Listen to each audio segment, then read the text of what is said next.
Hey Two. guys, it's a special guest, special time. You know we don't come on Sundays hardly, but we got a special guest. We got Javier. What is it again? Alvarez. Alvarez, yeah. Alvarez. Okay.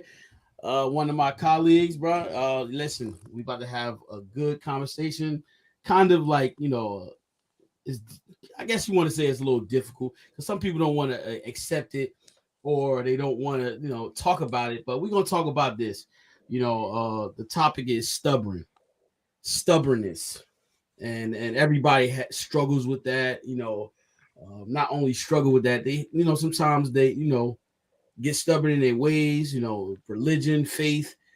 They get stuck in one direction when God wants them to use them in multiple ways, and in different areas because there's always a season for certain things to happen. You know what I'm saying? Some people are meant to be in your life for a season and not just lifetime. You know what I'm saying? They come in your life just give you a little drop and that's it. So we're gonna start with our guests and we're gonna ask Javier, what do you think about stubborn and how would he explain it and how do he tries to overcome that that part of as a human being? Because if anybody say they're not stubborn, that's false.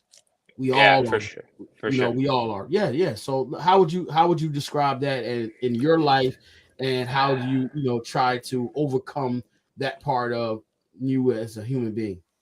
Yeah, stubbornness. This is a tough one for me because I always connect it to always feeling that I'm right, right?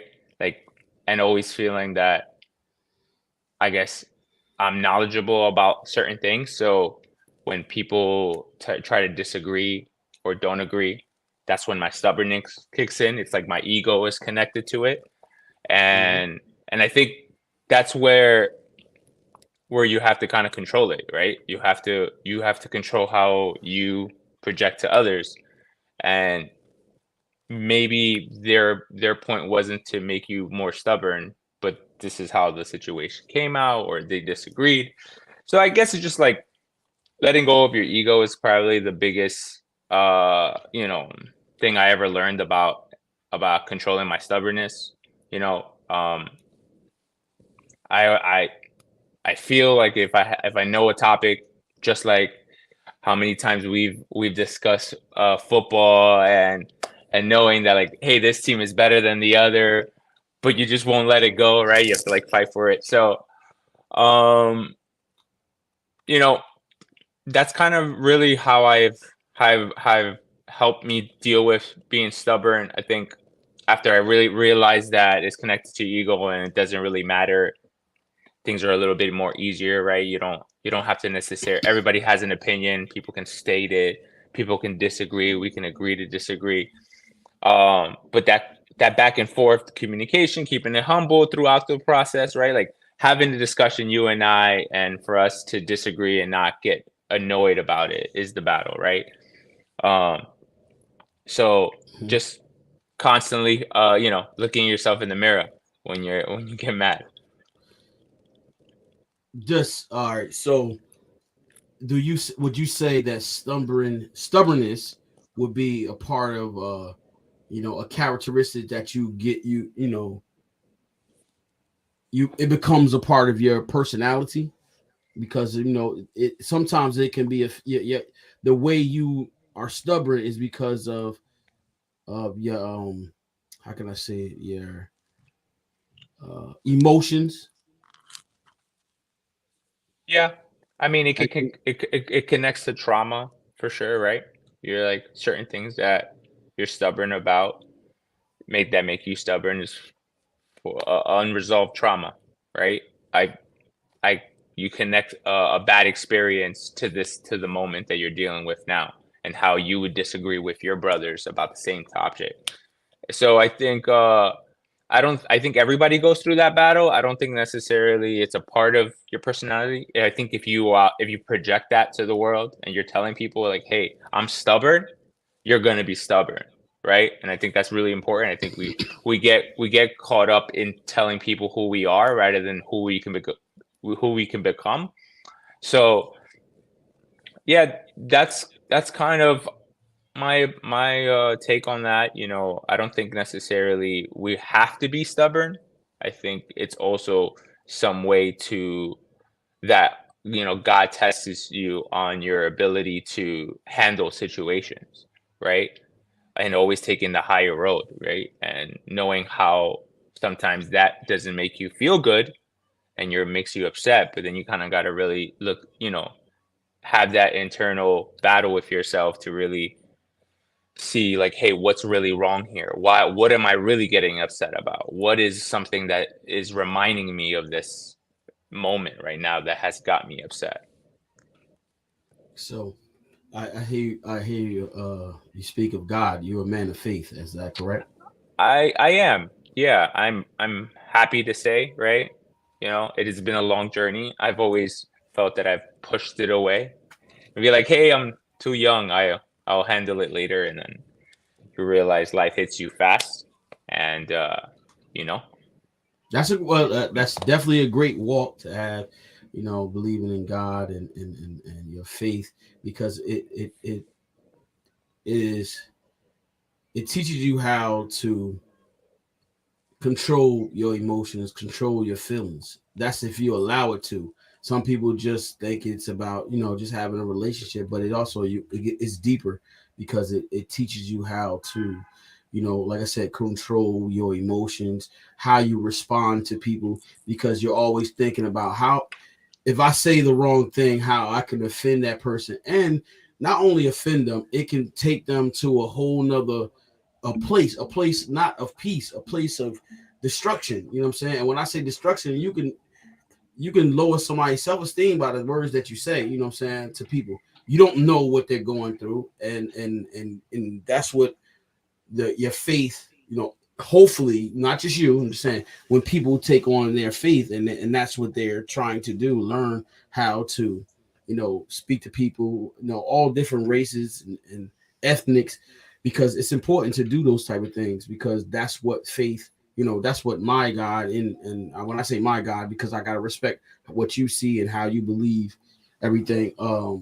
It teaches me how to do that. I deal with a lot of people across the board, different ethnics, different races, and that's one of the key things that I've learned over the time, is that how I address, how I speak to people, because I don't know what they're going through. What I'm saying? I don't know how they feeling, and their family issues. I don't know. What I'm saying? So I try to always speak of peace. And and you while make a I'm great point. yeah, and why I say all this, because guess what? Stubbornness is a part of that, because mostly people are told, I don't like that, and they still do it. You understand what I'm saying? That so if I tell you I don't like something and you still doing it, and it bothers me, and you constantly doing it because it's okay for you and it's comfortable for you, then you're going to still do it. You know what I'm saying? So, I usually, when people tell me I don't like that, don't do that, I say, okay, I'm sorry. And I never go back down that road with the individual. So Yeah, when I say all that, now how do you handle that? What I mean, and by the way, how old are you? I am 32. 32. So as a Yeah. 32-year-old Spanish, and you are, I was getting ready to say Spanish. It's not Spanish, and your culture is, or not culture, your I'm ethnic. born here, but my mom is Costa Rican and my dad is Colombian. So Okay. mixture of like Central South American, second generation American. So how do you put the two together and make yourself? Like, what did you do? Like, did you like your mom's culture more? Did you like your father's culture? Because I know living Oh, here in that's a great America, you had to. question. Yeah, I think I really wanted to be my dad. Obviously, we always want to be like our fathers, right? I didn't necessarily get to experience a lot of memories after the age 12 with my father, but at least like I knew his energy was incredible, and I thought I really wanted to be like him. But honestly, I spent more time with my mom, so I am, you know, the son of my mom. So like, I grew up with her culture, with which she was born here, so she was definitely more American. But I would still go to we she still likes Latin music. She still cooked Latin food. Like I still got that Costa Rican culture. But then when I started getting a little bit into Colombian culture, and then I started meeting Colombian people, and then one of my close friends growing up was Colombian. I love the Colombian culture. Like came out, my accent, if I talk Spanish, is Colombian more than it's Costa Rican. So I definitely, throughout my years, I went back and forth, right? Um, and I think that's really what I was lucky with. Okay. So now, as we go on, so tell me a little bit about what you're doing with yourself right now. Yeah, so I run a company called Espresso State of Mind, ESOM for short, right? And what we do is we started as a coffee catering company. So we were doing espresso machine at catering events, similar to like if you would do for food, right? Okay. But we would be the coffee bar into that catering service. So we slowly started doing that, getting gigs here and there. Then went on to throwing live community events. Started meeting a lot of baristas through there, and yeah, and 7 years later, just been growing those two parts of the company, really growing the coffee brand, but also the coffee community, and as well as the our services that we provide for people. Okay. So you travel a lot? I do travel a lot, yeah. No, that's great. That's Good great. and bad. It's not that glamorous. People think like, hey, you're traveling so much, but it's like, hey, you're away from the family, right? You're investing time away from your normal routine. You live in a suitcase, so it has its pros and cons for sure. So I feel like I didn't ask you this question because you did say you're a man of faith. So have you? Is this what? Do you feel like this was your calling, or is I it mean, something absolutely. that or you I chose mean, this? I wouldn't know what to call it. More of like this feels like this is the truth, right? This is the right way. It feels right. My life is better, right? Everything that I embark now, it begins with faith, and that's helped me grow my family better, my business, you know, uh, all types of work, you know. So I've gone from a world of like partying and kind of chaotic living fast to like slowing down, appreciating, like having a good woman next to me, right? Building a family, stuff like that. So Okay. yeah. I'm sorry. What? So yeah. Come on, man. We gotta get you some coffee going. We gotta get. I'm gonna get you some coffee next podcast, bro. You just take a little sip. We're gonna get No, you your first cup. You I drink coffee? yes, I do. Okay, cool. I'm gonna get you a coffee machine. So I did this is we I had a podcast yesterday. So just to just to add to what we're talking about because we want to make sure all the viewers are chiming in and they're talking about they're talking Oh, your about phone is going off now. yeah they're talking about hold on, let me cut this off.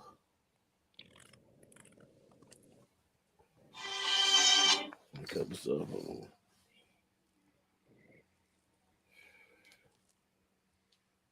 on. Okay, you gotta bear with me to this.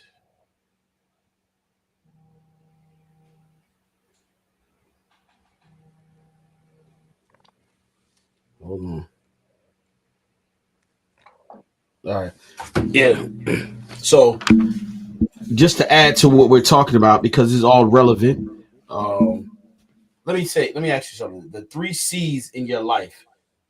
When I ask you that, the reason why I'm asking you the three C's in your life: choice, change, and chance. Those three C's: Choice. how choice, change, and chance.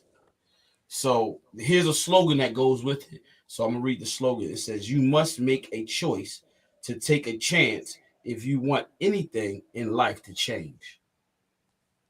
I like that. So as I ask you that, What do you feel about that? Okay, choice, Which change, and chance. Right. So let's break it down with the first one. Choice. Right. You said. yes, Right. So choice. Right. no, yeah. So it's like this: what choices have you made to make a change, and what chances have you took to make those changes? Like when you look at here, look at your life, right? Yeah. Look at your life, and from the age of 18 to 30 to 25, right? Then from 25 to 32. And the reason why I use those numbers because at 18, you're out of high school, you're trying to find yourself.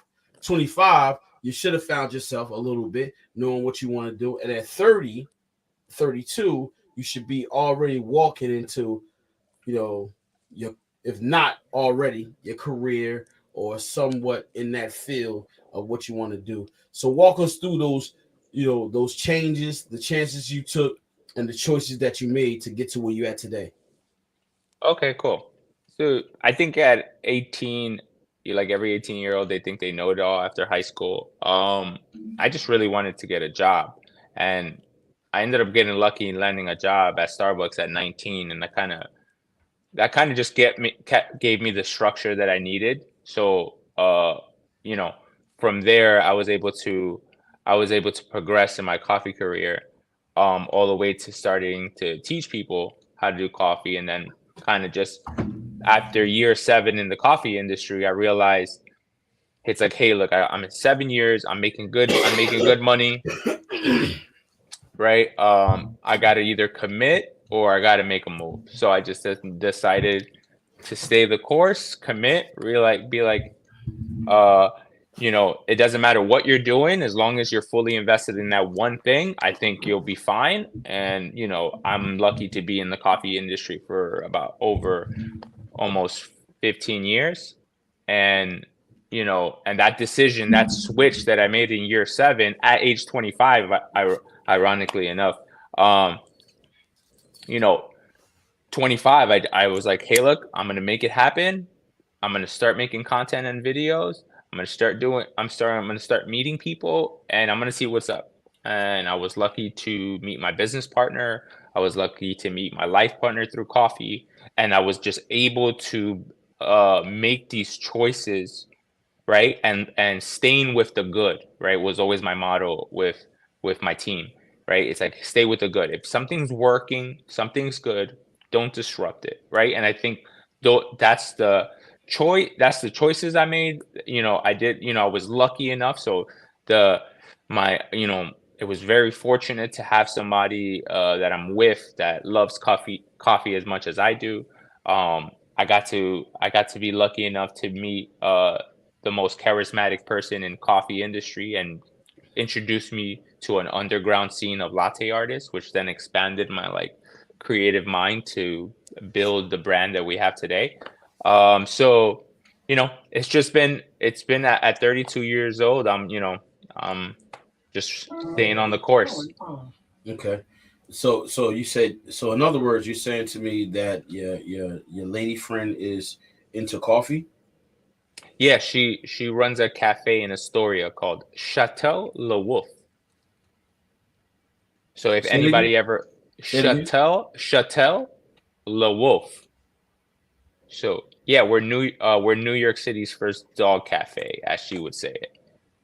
And so if any of you viewers have a dog and love coffee, come to Astoria. Mm, interesting. That's Yeah, real interesting. So yeah. she loves coffee, and and so She's is a that. she's a she's a coffee shop owner. So and I'm basically the barista expert that came into her life, and then you know, it made sense, and you know, we've been rocking 5 years ever since. Oh, okay. That's real Yeah, good. And yeah, yeah. she's a woman of faith as well. We're working on that.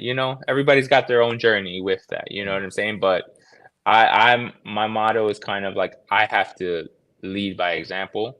I have to become a better man before I tell anybody else to. do better for themselves. I have to start with me. So, hoping with a lot of prayer and a lot of faith, things go well. Okay, no, and I and now this is like we try to be as transparent as we want to on here because this is what we want. We want this is a real conversation. It's real life, and it's not for anybody to pry in people's lives, but it's real.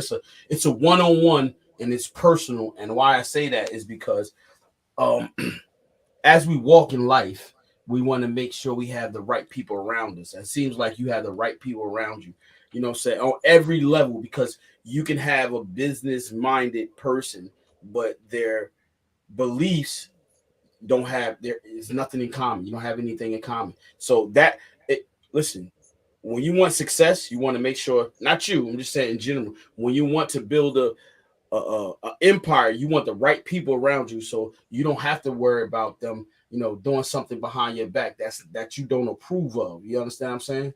And so that's the key to just having the right people. And I hear you saying you have the right people, and I just want to encourage you that that's important to have the right people on every level that that you have in your circle, that you have in your life, because when you have someone in that circle that's negative, they always got something to say negative that it will bring you down or discourage you for your success, in your life, in your relationship, and that's key. You understand what I'm saying? And Absolutely. that's why I just asked that question. And I want you to be encouraged to know that, saying that's important. As you know me, like I have a limited people who I have. When I won't say limited, I have certain people that are in my circle that I can trust, that I know that they're honest, loyal, what I'm saying? And their faith is, similar to mine. You know what I'm saying? Now, do they do everything they supposed to? No. We all, sometimes we all sin. You know what I'm saying? So that's not to say that they don't sin and we don't sin. Everybody does. You know what I'm saying? And it's about always being forgiven by God. And so I just wanted to say that to you because I want you to be encouraged, because in the relationship and business is real tough It's tough. sometimes. It's All right. it's tough. So Absolutely. so that's my point. I'm just getting there with you because it is a task on top of having a relationship, on top of having money, and then you have your own views, and that person have their own views, and then sometimes it can be, frustrating. And the reason why I'm saying all that is because guess what? If you have the common ground, if you have the foundation, and that foundation is on God, you can work it out no matter what. Even if you have differences, but when it's on that foundation alone, guess what? You'll get through anything. Anything. I don't care what argument is. Anybody tell you now, because God is peace, God is joy, God is happiness. He will bring you out of that. He's not the author of confusion, right? For sure. For sure. I'm with you. So keep that in mind. That's key. I'm not saying as you per I'm listening. I'm sorry, I'm speaking now. I'm speaking to the listeners. Is that that's key. You know what I'm saying? Having a relationship and business is tough, and you always have to have a common ground, and that common ground has to be God. Some people may not believe that. Some people may not honor that, and I respect that. But when you have that common ground, listen, you can work through anything. You can get through anything in the midst of arguments, in the midst of disagreements. You can get through anything. You know what I'm saying? And that's what we as Christians or believers we stand on. And I guarantee you, I'm a living witness. Having my own business and then working for someone, and then my wife. You know what I'm saying? It's sometimes we bump heads. You know what I'm saying? Because the way I do things, the way she like to do things, it's sometimes it get a little rough. But guess what? And I'm speaking from experience. The foundation is our Lord Jesus Christ. You know what I'm saying? That's our foundation. So guess what? When she don't see eye to eye, and I don't see eye to eye, we don't argue. We just say, you know what? All right, we'll fix it. We'll work it out. You know what I'm saying? And we don't debate Yeah, it's about it. We don't huge. argue about it. You know what I'm saying? And that's to encourage others, entrepreneurs that have a wife, a girlfriend that's working together, and they looking to work together. That's key. You know what I'm saying? And sometimes people say the money is their foundation, how much money they're making. But money, guess what? Don't buy love. It don't buy time. You know what I'm saying? It has its own currency and it's money. You know what I'm saying? And it don't have nothing to do with your emotions. You know what I'm saying? It don't. It's a temporary thing. Put like that. It's temporary. Right or wrong? Is it temporary? It's I'm temporary. with you. I'm with you. I'm with you. When you spend that money, guess what? You don't got it no more. It's gone. That's right. It's gone.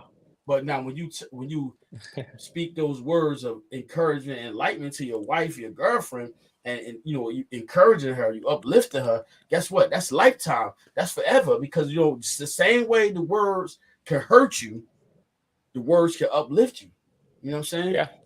Yeah. I So think I think I yeah. think leading by example is a huge part of that, right? I'm always preaching that, right? Mhm. With my team, with everybody in my circle, right? Like if I'm not doing the best I can possibly do, then I have failed everybody. So, I try to really, really always look in the mirror. And I try to tell everybody, really, it starts with you. It starts with how you get up every morning, the decisions you make, right? Of the things you eat, the things you not do, the things you neglect, the people you don't call. It's all reflection of that. I think we have so much control. We can do so much good during the day, and it's great because that energy is contagious.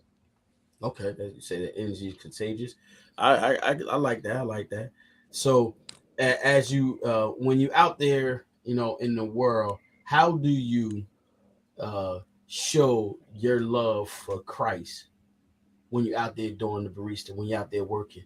I How would you explain that? To show. Oof, that's such a good question. So, I think it's connecting with the individual, right? Right? You get to know people, right? And you really get to build a bond with people, and you're empathetic towards people in the struggle and the day-to-day grind that it takes for these baristas that don't make a lot of money, right? I'm coming in there as an uncle, a cousin, a brother, someone that can be like, hey, when you're down, I'm here to help you, pick you up, whatever you need. You need work, you need this, you need to get a good reference. I'm gonna be here trying to help as many people as possible. And I think that's because I'm responsible for a whole coffee community. Yeah, I need to be resourceful. I I thank everything, all my success I've ever had in the coffee industry is because of these baristas, because of these people. So that's constantly how I take it, and try to show as much empathy as I can. That's how you show the love of Christ for you. Yeah, I'm not. Absolutely. Oh, okay, all right. So in other words, your kind words, or your kindness, or the Well, the ways you. intent, the intent, you know what I'm saying, is what I kind of always try to think about. It's like, hey, why are you doing this? It's like, hey, because you truly want to help and you want to make a difference, right? Some people don't have those people that they can look up to. Some people don't have family. Some people don't have an uncle. Some people don't have a father. Some people don't have a cousin that they can call and be like, hey, help me out. People are out here struggling, I see it on a daily basis. Okay, yeah, that's about right. Yeah. So do you have any social media they can follow? Yeah, so we're Espresso State of Mind on all platforms, right? Life of Hobby, my personal, and then um, the coffee shop is called Chateau Le Wolf. If you ever guys want to come out and check out Del Cafe, we share really good coffee. Um, yeah, So that's that's the tags. Espresso State of Mind. so that's all you That's the do in company. life. That's it. That's a company. That's my company. That's my company. Yeah, yeah. 7 years in the making. So we've been lucky to grow enough to keep it going, and that's what it's a journey, and we started with no expectations, just growth. Like we were speaking about earlier, Dennis, about the podcast, right? It's Yeah. like just keep doing it, staying on the course, right? I can't wait to see you in year 7. I want to replay this back in a 7-year anniversary of this video and say, hey, look, it took 7 years, but here we are. Oh, 7 years. You gonna see? it's gonna be more quicker than Cool. 7 years. I'm sure it Yeah. is. I'm sure it is. But I'm in year 7 in my company, so that's kind of how I was Okay, I got you. I playing got it. you. Yeah. Well, listen, this was it was wonderful to have you. I just wanted to, talk with you and have a quick interview with you.